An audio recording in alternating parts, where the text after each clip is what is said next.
Ladies and gentlemen, boys and girls, children of all ages, thank you so much for joining me today. This is an unannounced live broadcast or a live stream. Now, if you are not watching this live, which most of you will be, and if you don't like the shenanigans that happen when people log in to, like, when I'm saying hello to the people that are coming into the broadcast, then just scrub ahead a couple of minutes and you'll find that we'll be getting into the topic of Rolex prices. Are they falling like a rock? Is Rolex just over, or are things just beginning? Okay, well, anyway, thank you guys for joining me. Any of you who are in the room already, because a couple of you have already piled on in, just let me know that you can hear me and you can see me. Valen Gray Moon, always first. And in fact, Valen, if you don't log in first, I sometimes worry about you. I feel like I'm your life alert. I need the live stream now and again to make sure you haven't fallen out of the chair, somewhere and that you don't require help. So thank you for being with us. Juan Gallardo, what? ¿Qué? I don't know. Yo no sé lo que pasa aquí en este momento. No estoy muy borracho, pero solo un poco. Jean-Claude Biver, good day, folks. I'm going to work my way through a few of you, but what I really want to discuss is your opinion of whether Rolex is over.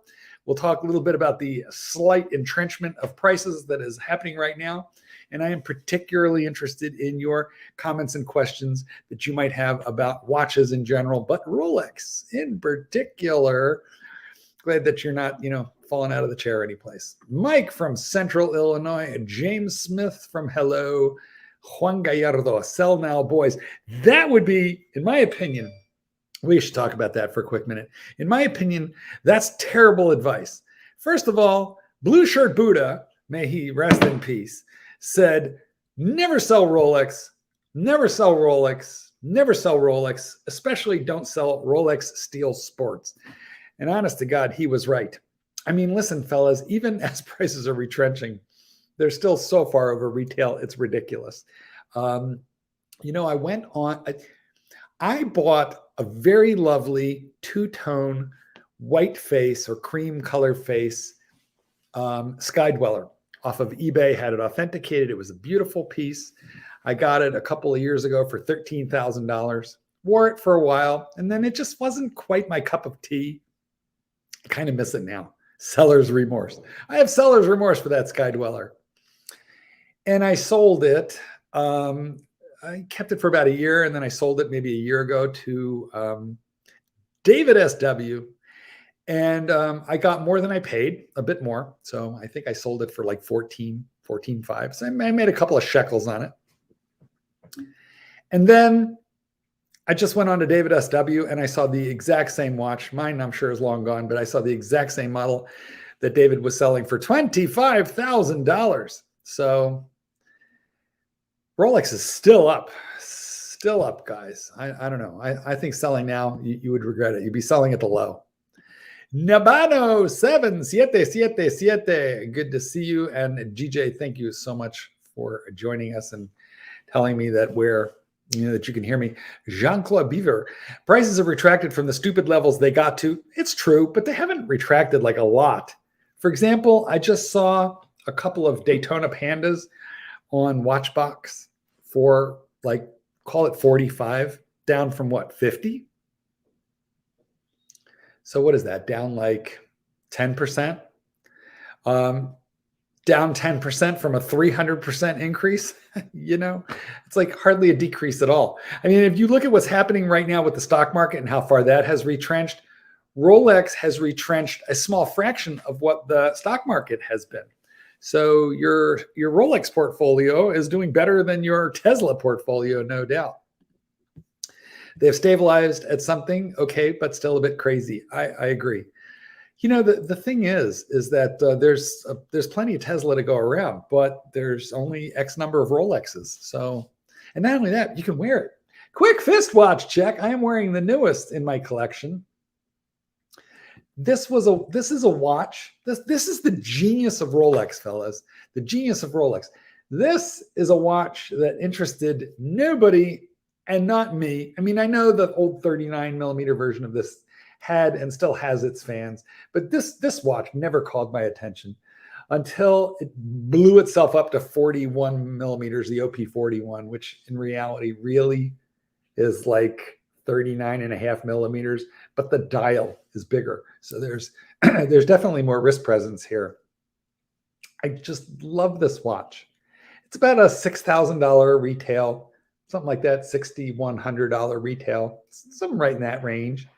This one currently trading at 12, maybe it's retrenched to 11, maybe. I think that's, and by the way, any fallback in prices, it's not a selling opportunity, it's a buying opportunity. Don't be crazy, people. This is the moment to buy, if anything. Jack Frost, hello from Texas. Our no date sub price is falling. Everything's fallen a little, but you could probably still get you could probably get a no date sub. Well, depends on which one you mean. Obviously, there's many iterations of that. Fellas, I have been saying for quite a while, the sweet spot in Rolex collection right now is the Submariner 40 millimeter Supercase Maxi Dial. That's the prior iteration to the current model. The 116600, I think it is. Anyway, that's the one that I think you should be looking at. I've been begging you people to buy that one since it was 11 or 12. And then it popped up to like 14 or 15. And I think they could probably be had right now for around 13. And that's with the date, without the date, 12. And I think there's a lot of them out there. So it's going to be a slow, steady rise, but I think it's a very safe bet. And honestly, when I say safe bet, I mean, it's a great watch that will have value retention. I don't think we should talk in terms of making money on Rolex. All we should want to know is that we could enjoy a watch and then resell it at some point if we need to get our money out of it and we don't get killed. That's what we ought to know. Junior Johnson, hello from Michigan. You are the next state up. I used to have a place in Southwest Michigan. Fenville, to be specific. Mike, hello from Los Angeles. Beautiful. I used to hang out a little bit in the Hollywood Hills area. Had some pals up in there. Where was it? The Laurel Canyon. That is a crazy cool place. Crazy cool. Jean-Claude Beaver is doing some side chat. EPA, hello, everyone. Hi, guys. If you've got questions for me, though, definitely put them in the comments. I would love to get into your questions and comments in terms of what's happening today. EP Life says, let them go down. I'll stick to the AD. If that means I get my wife a diamond, something, so be it. And what he's saying here, guys, is that he'd rather buy for MSRP from the AD. And who among us would not? We all would prefer to do it. This watch came from CD Peacock in Woodfield Mall, Schaumburg. Thank you, Angie, for the buying opportunity. And so naturally, we would prefer to pay. We would prefer to pay retail. The thing is that when they sell you a watch like this, they're actually giving you a small blank check. And, for the differential between what you've bought at and what you could sell at. And they're saying, just don't cash the check. And that's the key thing, is to form a trusting relationship with your AD. So they understand that you're a buyer, but you're not a seller. I have talked about selling watches like that Sky Dweller, but here's the deal. I have bought and sold some watches from the AD and some from the gray market. Watches or like eBay, that kind of thing, other collectors. Watches that I have bought secondhand, I have sold second or third hand, but watches I have bought new from the AD, including the very first one I ever bought in 1987 or thereabouts, I've never sold. I've never bought a watch from an AD and then resold it. Never, never. And I recommend that you do the same. Mike Fortney, no different than the stock market. Occasionally it needs pause or an adjustment, and I agree. Although the stock market tends to react more radically, I think, than Rolex has lately. Now, that doesn't mean that I'm making Rolex out to be like some kind of investment where you should buy, sell, trade, and day trade. Here's what Rolex is not. Rolex is not Bitcoin, okay? It's just not. Rolex is not options or futures. Rolex is a mass-produced but extremely well-made, well-marketed, and very well-manipulated marketplace for luxury watches. It's the single most popular brand of watches. It's not the best brand of watches. I mean, after all, they're cranking out like 1 million of them. And I mean, like a literal million. While Patek Philippe, the rumor is they make somewhere in the vicinity of 80,000 watches, primarily mostly by hand. So 800,000, 80,000. Like Rolex makes more than 10 times more than Patek Philippe does. And so typically there's more horology in a Patek Philippe, but this is more robust. You can swim with it. You can bang it around. You know, it's magnetic proof with its parachrome hairspring. It's shock resistant with its parachrome shock absorbers, the blue hairspring, whatever the hell. I mean, basically it's a silicon niobium hairspring. So Rolex is super robust. And Patek Philippe, although there's a lot of horology in that watch, a lot of hand decorating, hand assembly, hand noodling. It's a big hand job, that Patek Philippe, but it's not that robust a watch. I don't know which of them that you really want to go swimming with. Me, you know, they're dive watches, but like if you've got a $100,000, $250,000 dive watch, shouldn't it have a bezel? And the Patek Philippe does not. So honestly, let's be real. You know, Patek Philippe is for it's for bankers. You know, it's not for people who train dogs like myself or who do the kind of jobs that you do. These watches, Rolex watches, were every single one of them originally tool watches. They've gone upmarket, they've gone upscale, they're luxurious, they're unaffordable to the average working guy, you know, at this point, no doubt about it. But pretty much you could still wear any of them and go arc welding underwater, you know, so the truth. EP says he picked up a Tudor, a Black Bay Pro yesterday, and you love it. I have mixed feelings about that particular watch. That's the one that looks like that that old Rolex Explorer. What is it? The 1655? Is that what they emulated? Just thicker. I mean, of course, it's a phenomenal design because it's an old Rolex design, but I like the Tudors that are a little bit more on the original side rather than just resurrecting old Rolex designs. But certainly an interesting marketing strategy because you know that Rolex and Tudor are owned by the same foundation. And so in some sense, Rolex does have a lot of sway over what happens with Tudor. So interesting. That's really interesting. What could happen next is that maybe Tudor will reissue one of their old divers without the snowflake hands, just the pencil hands, which is, you know, back in the day, Tudor had pencil hands on their Submariners, which was like an ETA movement in a legitimate Rolex case. In the back of those cases even says Rolex on them, you know, back in the 60s, even into the 70s, I think. Interesting if they redo that. I think that would be super collectible for people. Yeah, for Rolex and Tudor collectors. Because, I mean, listen, I like a Tudor, and I have three of them. I have the original Burgundy Black Bay with the ETA and a little smiley face. Really great watch. I have the Tudor Pelagos, and I have the Tudor Chronograph Panda, the most recent iteration of the Panda. And all of those are unique Tudor designs. Okay, they're not like kind of ripoffs from Rolex, and I like that a little better. Well, True Black Man says sell, sell, sell, and there are some people saying that, but I heartily disagree. I think the current time is buy, buy, buy. Not thick in your opinion. You were talking about the Pro. Listen, it's proportional because it's what is it, like a 42 millimeter, so it's proportional.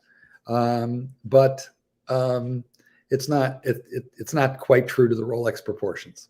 So it's coming, and soon. I think you mean the end of the world, the crash. We got a lot of side chatter here. It's wonderful that you guys are talking amongst yourselves. By the way, we have 121 people in the room. That's insane. You know, thank you guys so much for joining me. Glad that you were here. 69 Supernova says, Mark, love your channel. Got the call, picked up my sub date about 3 weeks ago, waited 7 months in total. That's awesome. 69 Supernova, tell us two things, and I'll find your comment later as I work my way through them. Supernova, tell us, number one, what part of the world are you in? Like city, anyway, number one. And number two, if you had previous buying history with the AD. So that would be interesting to know. Everybody else wants to know how'd you do it, in other words. But guys, I'll tell you what I think that you should do is I think that you should make yourself known to your local AD. Now, there are 2 ADs here. I buy primarily from James & Sons in Orland Park, Illinois. They've got a few locations, Chicago, Orland Park, Illinois. I think they're opening in Naperville soon, and they're also in Schererville, Indiana. Family owned, Jim and John. Brian is the manager over at the Orland Park. Just good people to deal with. And this one was sold to me by Angie over at CD Peacock in Woodfield Mall. But what you want to do is you don't want to call these people. Don't do that. They probably they're too polite to tell you don't call us. But I'm going to tell you, don't call them. They probably get 50 calls a day. Hey, yo, you got a James Cameron? No, they don't. And they need to know who you are anyway. So don't call them. Don't email them. That just gives them all kinds of work. What you should do is you should drop in there, wear your best watch. If you have a Rolex and you bought it from an AD, wear it in there, show it to them. Tell them this one, here's somebody who loves me. And just drop in there from time to time so they can come to understand your passion for watches and be realistic. I mean, I think you have a much better shot at a Submariner than you do at a GMT or a Daytona. Don't go walking in there for the impossible stuff. Form a relationship.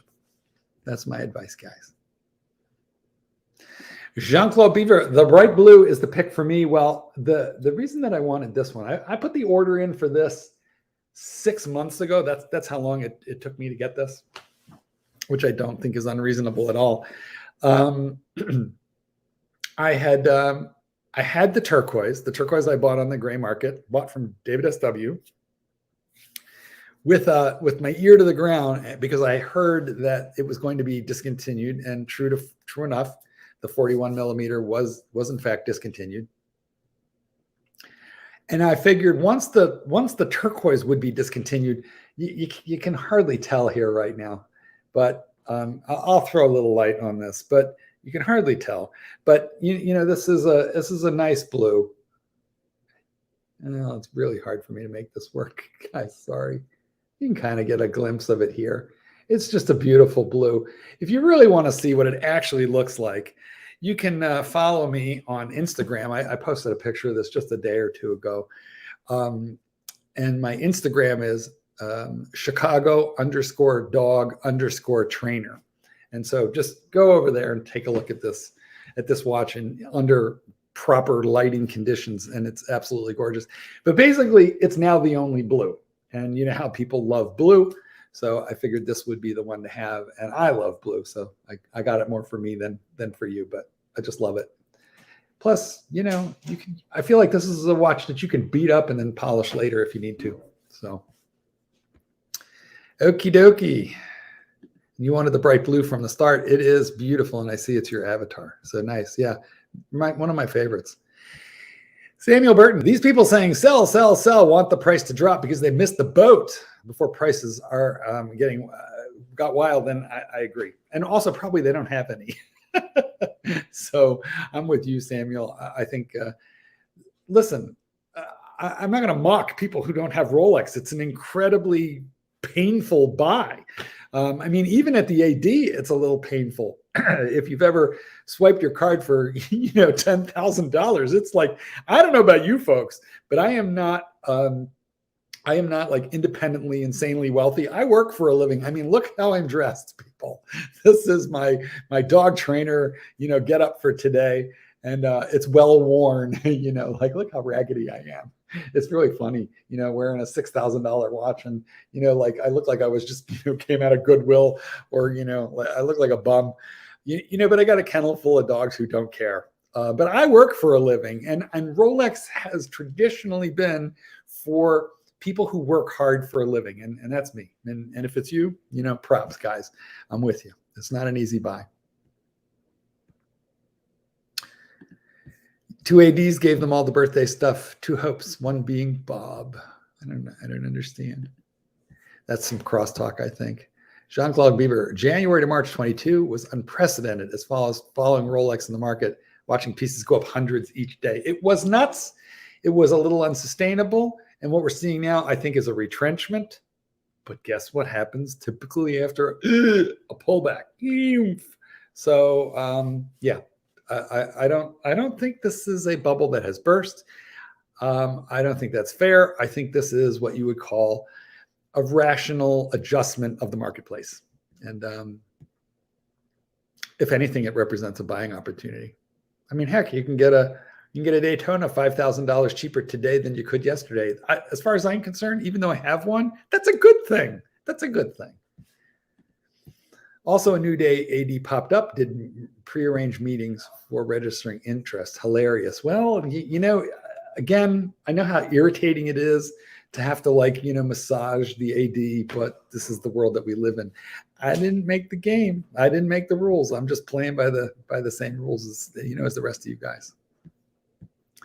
Stopped by a Rolex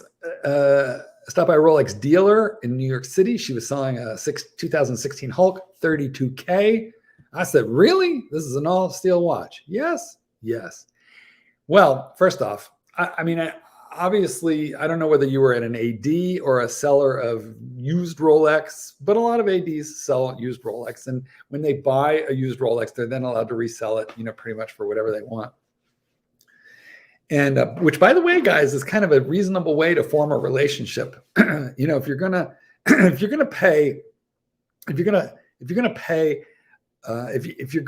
sell a watch, and if you're going to sell it to a dealer, you might as well sell it to an AD. Just negotiate for a decent rate, but you can sell contingent upon the sale of the next piece. So, especially if you bought from them, I think it might be a good idea to offer them back the same watch, before you just throw it onto the market. Excuse me.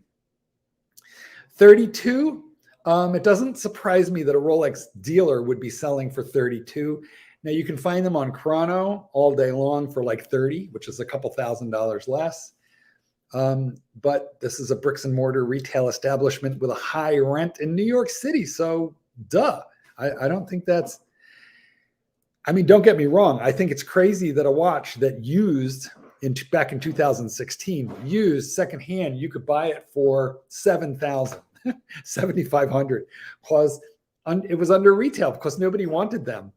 By the time I got mine in, I think it was 2019, I was glad to just get it at retail instead of paying, $12,000, $13,000 for it. But it's more than doubled since then. And this is,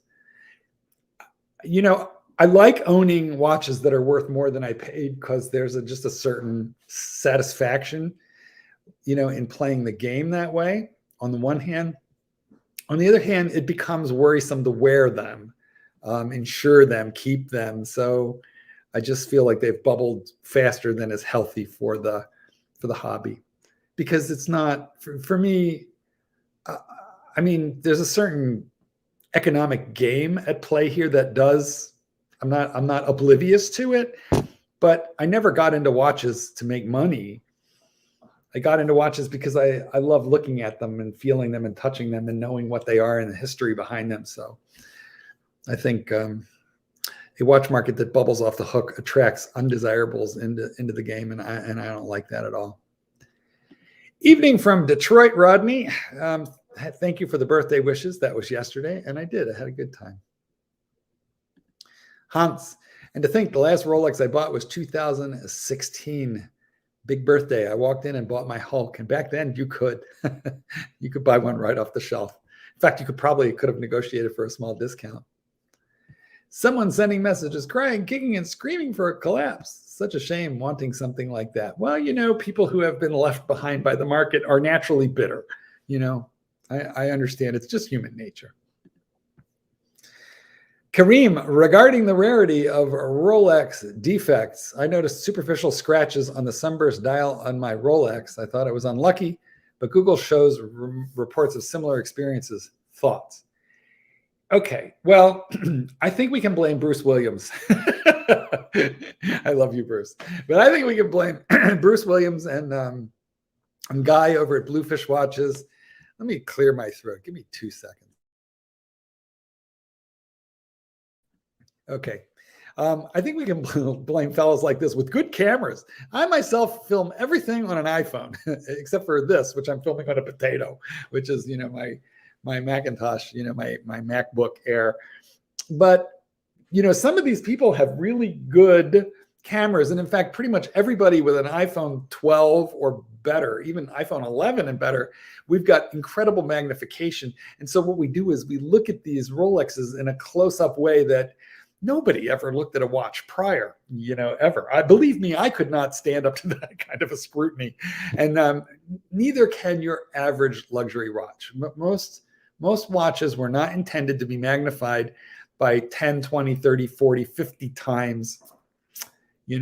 So my question for you, Kareem, is your defect that you noticed, your superficial scratches on your sunburst dial, did you notice that with the naked eye, or did you put a loop on there? Did you magnify it, with a camera, with your iPhone? Because who looks at their watch like that? I don't. So I don't really care what's going to happen when I magnify. If there's dust under here that I can't see with the naked eye, then as far as I'm concerned, it's not really there. But, I hear you. I think for the money that we pay, these things should be perfect. And if you're unhappy and it's still under warranty, go talk to them. Why is the ceramic sub so up in value versus the 2022 version? Well, it's still cheaper. The reason for that, I think, is that the 41 millimeter went stupid, very, very high, just due to extra limited supply, whereas the previous version was out, and there are many, many more available of those, because there's probably 1 million of them out there versus a couple 100,000 of the new ones. But as to why it's gone up in value, because it's the sweet spot. As I've been telling you, it's the sweet spot. People are starting to recognize that and snap them up, and that is drying them out of the market and putting the prices up. But it's still the sweet spot. I mean, I would way rather buy the 40 millimeter version in its prior iteration than the current one at gray market prices. I mean, they're like $10,000 apart, and there is not $10,000 worth of difference, between them. Hans refuses to pay over retail. You'll leave that to others. I ain't bothered. I have some nice watches, and I'm happy with them. I don't think that's a bad policy at all. But, remember, you bought your last watch in 2016, which is, like 6 years ago. So it's been a long minute since you got another one. Roller, the Meteorite Daytona i200K, 200K is the price. Do you think it will be discontinued next year? 200K. I don't think $200,000. I don't know what the I is. You're talking about American dollars here. Not sure where you are. I don't remember U.S. retail on that, but its resale is way higher, triple. It's so much higher. Here's the thing about the meteorite dials, and there's a couple of Daytonas with meteorite dials. I think there's a yellow gold one, and then there's a white gold one on an Oyster Flex. The yellow gold one, I think, Oyster Flex strap and or yellow gold bracelet. But I think the average AD is only going to see 1 or 2 of those per year. So they're super, super rare. I don't think Rolex makes or delivers very many of them. I don't think it's going to be discontinued, but I think that the price increase that we've seen on those will continue. I would be so happy to be able to buy the white gold Daytona meteorite dial on Oyster Flex. I don't think I'll ever see one in my life, but my AD knows I would happily take one of those. I would be so happy to get that. But me and everybody else, except for it's a huge chunk of money. I mean, man, you got to pay it out and then just, it's like buying a CD that you can't cash in for like a long, long time. But nonetheless, what a beautiful thing. And I do think sort of a safe investment, although I hate that word. The market is not collapsing. The market is correcting, and there is a giant difference. Rolex is for bankers now. Regular folks have no chance of buying at retail. This sucks. Well, the funny thing is, Jean-Claude Beaver, every time we say something like that, there will be someone in the comments, especially when this posts up later and this gets seen by a lot more people, there will be a lot of stories in the comments about regular folks who just walked into the AD and got one. It's a little bit like buying the winning scratch-off ticket, so there's a certain amount of luck involved, no doubt about that. And also where in the world you are, which AD you walk into and when. But every time someone like you or me says it's impossible, 10 guys tell me a story right in the comments about how they made it work. So, it kind of depends on who you ask. Alexandre Vigo says, I went to one of the most prestigious ADs here in LA and they swore they had nothing in stock, but I do not believe them. Well, I think you're kind of wise to not believe them. I think there's a bit of stock in the back. I think everybody knows that. But the question is, who are you? Who are you to them? As Bruce Williams says, they don't owe you a sale. Now, that being said, I kind of think it would be nice if they sold to regular people. But in LA, they'll have people who are spending $200,000, $300,000, $500,000 on baubles per year. So the stuff they have in the back is for when that whale comes in and says, hey, I need a $500,000 worth of a necklace for my wife. And, what do you have in Rolex that's kind of fun for me to look at? That's when they say, hang on, let me get you the champagne. We'll take you into the back. Let me open the vault. They're not going to do that for you, Alexandre Vigo. And unfortunately, they're not going to do that for me either. Look at me, I'm ragged. The prices on Chrono say otherwise, but the prices are not falling. Well, the Chrono is listing prices. They're not necessarily selling prices. If you want to know selling prices, you go onto eBay, you look up a specific watch, and then in the search, you click for the sold tab and you'll get a little bit more information than you otherwise would, or go to watchcharts.com and they'll give you some actual sales prices. But, at the end of the day, I think the best place you could look for like current pricing would be guys like Del Rey Watches, the Watchbox, David SW. Then they'll kind of keep you current, on what's happening in current prices. I will agree with you on this point. There are a lot more people saying, oh my God, the price is falling. Oh my God, the price is falling, than there are falling prices. Okay. So I think this is a little bit more wishful thinking than it is reality on the one hand. On the other hand, there is certainly, I think there's a small pullback happening right now, a lot less than in the stock market. 238 people in the room at this moment. Thank you, every single one of you, for joining me. Valen Greymoon, my good friend, says the original Tudor sub reissue would be worth a look if they make it. And yeah, we talked about that a little while ago, but I'm 100% with you right there. Absolutely, Valen. Like, look, if they would reissue it, I think the Rancher said that last night when we live streamed together. If they would reissue that, get those snowflake hands off of there and put on their original pencil hands, then they would have something that the collector would dearly love and would really buy up. I am not a hater of the snowflake hands. That's one of it's like Marmite. You like it or you don't like it. I like it. The snowflake hands, see, you know what it is, guys? For me, the weight of my heart is through my stomach and through Lume. Either one of those two. Give me food or give me Lume. Give me Lume or give me death. In fact, this is really my only criticism of this OP41 is as you can see, the indices are very, very well loomed. But look at the hands, the hour hand and the minute hand. They have just such a small, thin strip of lume on them that fades out fairly quickly. And what happens is you can see all the indices because of all that lume, but you can't read the time because the hands fade out. So really my only criticism. And those snowflake hands, they have lume and they hold lume. So I do like it.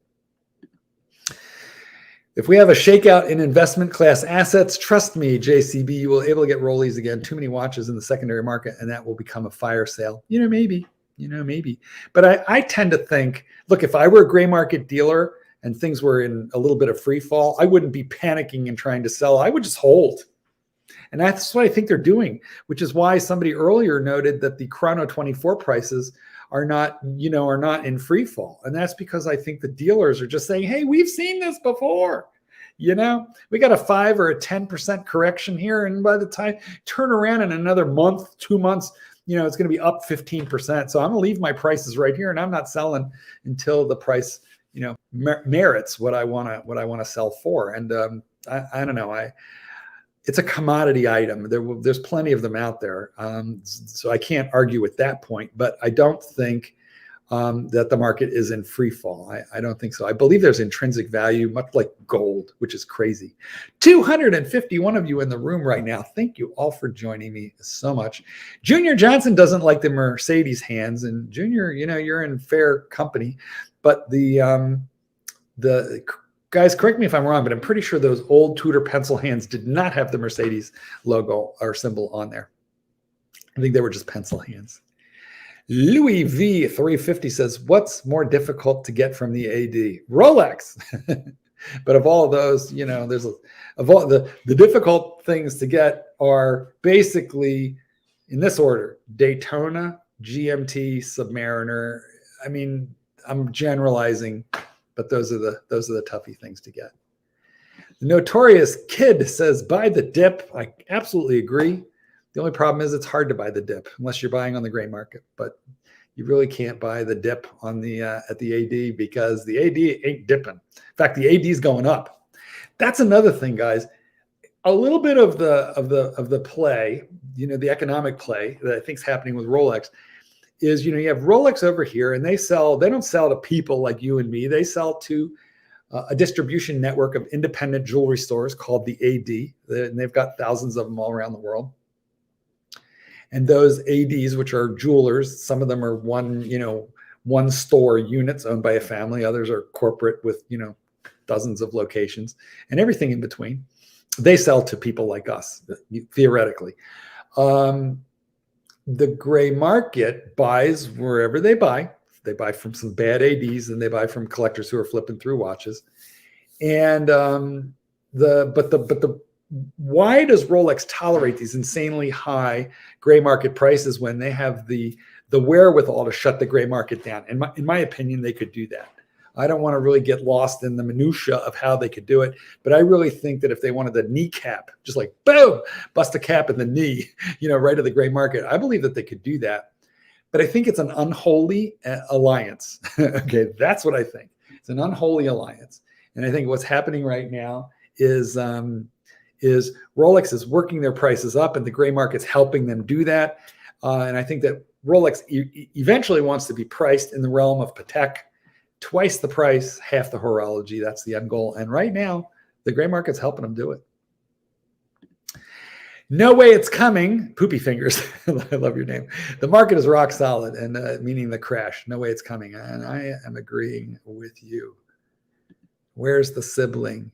I don't know what you mean. Who's my sibling? What's more difficult to get from the AD, Steel Panda or Platinum Daytona?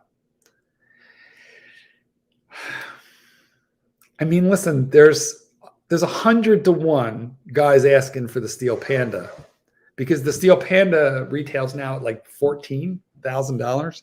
James and Sons, thank you so much for selling me. Jim, John, Brian, thank you for selling me my Panda. Before the price increase, like a month before the price increase, I paid like $12,000 and change for my Panda.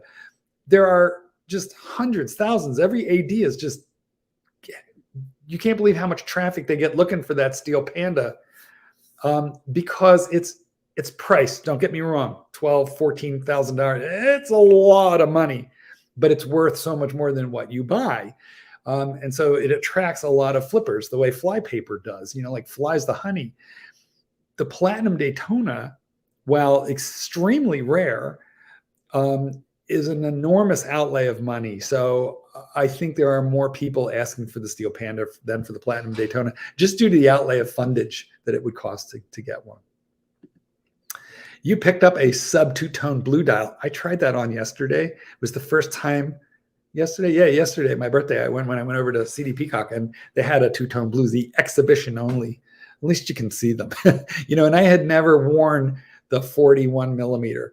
So the bracelet's a little bit wider. You really wouldn't notice that. The only thing you kind of notice is the lugs are more tapered and they're more elegant, and the clasp is a little bit bigger.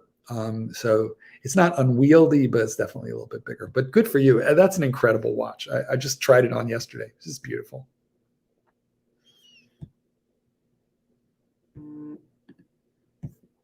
Armando Monreal. 1 year of ownership for the Rolex sub no date. Previous buying history was a Tudor Black Bay 41 and a Pepsi Tudor Pepsi GMT, the Diet Pepsi. Well, that's nice. So they sold you a very, very beautiful watch, and with some buying history, but on like desirable and good watches. So good for you. Well done. Notorious Kid kicking in at any Daytona is damn near impossible. Platinum are not manufactured as much as a stainless steel. I completely agree. When certain people need to offload assets, liquid ones go first. Sure, because they're easier to get rid of. So you certainly, Rolex is easier to sell than almost anything else. Quick phone call and you're in business. Rolex is crashing in your dreams. It is not. It is correcting a little bit, which is a good thing. It's just a buying opportunity, guys. DB Zingo, tell me how many you got. 352 people in the room. I don't know what's happening here, but thanks for joining me, fellas. Sounds like a whole lot of sucking up I have zero interest in from not so obvious watches. I'm sure what you're talking about there, not so obvious, is painfully obvious, which is that you don't feel like sucking up to the AD, in order to buy a watch. And, I understand that. In fact, I think your distaste, your irritation, your annoyance, your outrage is shared by the vast majority of watch collectors. And I get it. And he's talking about having to go in and make nice with the AD. I mean, if you're willing to swipe a card for $10,000, $20,000, should you really have to, kiss butt in order to do it? And right now you do. But that's because when you're swiping your card for $10,000 or $20,000, you're walking out of the store with something that you could resell the next day for $30,000 or $40,000. So naturally, they're being selective about who they sell to, and we would all do the same. I guess you just can't blame them. That being said, there are plenty of other brands out there. If you're just disgusted with Rolex, I have a small problem with Breitling, fellas. I love the brand, and I have 3 of them. So there's plenty of ways to spend your money. Not to worry. Hope for a Rolex collapse is crashing. It ain't happening. I've been saying for the longest time, it is not a bubble. It is a correction, and it's an overdue correction. I'm glad it's happening. Guys, remember something. 2 steps forward and 1 step back still is ahead of where you started. And that's all that's happening right now. Alan Gomez, ¿qué onda, Mark? Me encanta tu canal. Postea más videos seguido. How are things going, Mark? I love your channel. Please post more videos more frequently. Well, Alan, I'm doing my best here. I'm really actually busy. The dog business, guys, as you can probably tell from my attire, I'm a dog trainer. You can follow me on Facebook. Just look for me, Mark Goldberg. I post a lot of reels about dog training that are kind of fun and funny. I talk like this. You want to talk about your dog? Talk to you about Rolex. So I kind of have a character that I do on Facebook. So look me up on Facebook. And Instagram is Chicago_dog_trainer. So have a look for me there too.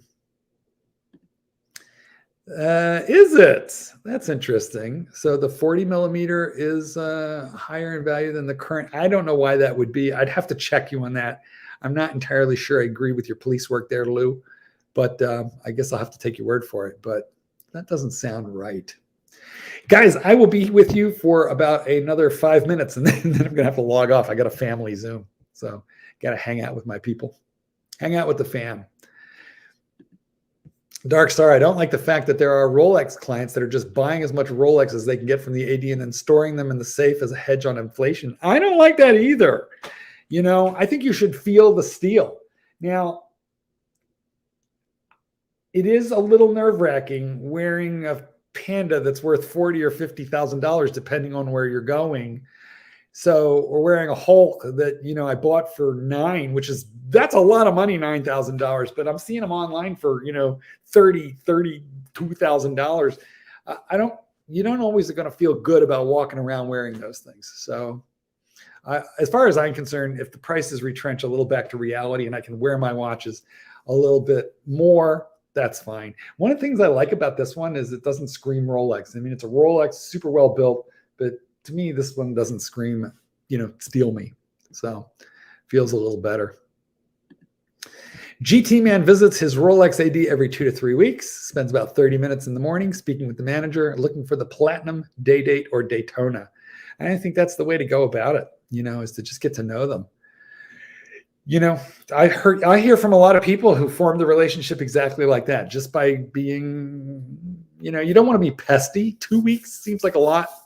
I might back that down to every 3 to 4 weeks, but nonetheless, do the thing that annoys everybody else, which is to say, show up, make conversation, bring around a Starbucks now and again. If your wife has a birthday coming up, that'd be the place to buy the earrings, that kind of thing. You do want them to know you. That's a better tactic than calling them. That's just irritating and annoying them altogether. My AD over at James and Sons, when I went to pick up my Hulk a couple of years ago, they had the platinum day date with that ice blue dial, and I got to try it on, and it was incredible. What a magnificent, magnificent watch. And it's a funny thing about that watch. The weight is beyond anything that you would imagine. You're born in gravity. You come to understand physics and gravity just with your eye. You see a thing and you have an idea how much it's going to weigh. And then you pick up a platinum Rolex, boom, and it's very deceiving because it doesn't weigh what you think it would weigh. Gold is notably heavier. Platinum is on another level altogether. It's just, crazy, just crazy. 3 Rolexes and this is your history with the AD. 3 Rolex and 3 Jaeger-LeCoultre history with my AD. Just bought the last JLC a few weeks ago and ordered the new Air King. We'll see how long it takes. They're going to get it for you. You have a great buying history with your AD. How long is it going to take? It could take a minute. Even the Air King, which, certain watches that used to be where they could barely give them away, and that was one of them. But even those are popular now. So, my guess would be you'll have that within 6 weeks. DP, nice paintings in the background, if I may say so. You may. My grandmother was a painter. I used to say, Nana, why don't you call yourself an artist? She goes, because I'm not that good. But I think she was that good. She was spectacular. These were painted in Mexico. Gentlemen, and probably 1 or 2 ladies, but mostly gentlemen, thank you so much for joining me. We're well over 300 people in the room right now, and I'm sorry that I can't spend any more time with you, but I've got the family Zoom, and my mom, the kids, everybody will be waiting for me if I don't let them into the Zoom room in just a moment or two. I'm gonna kind of like wrap it up here. If you listened all the way to the end of this live stream or post up video, I want to just thank you for being with me. Throw a like on this before you go. That would really help me get the message out. Rolex, is it crashing? No. Is it correcting? Yes. And just like the stock market corrects and then can move ahead again because it attracts new buyers. I'm sure that's what's happening here. I think it's the worst time possible to sell Rolex. Maybe it's the rare buying opportunity. And remember what Blue Shirt Buddha said: never sell Rolex. Never forget Blue Shirt. Never sell Rolex. Guys, thanks for joining.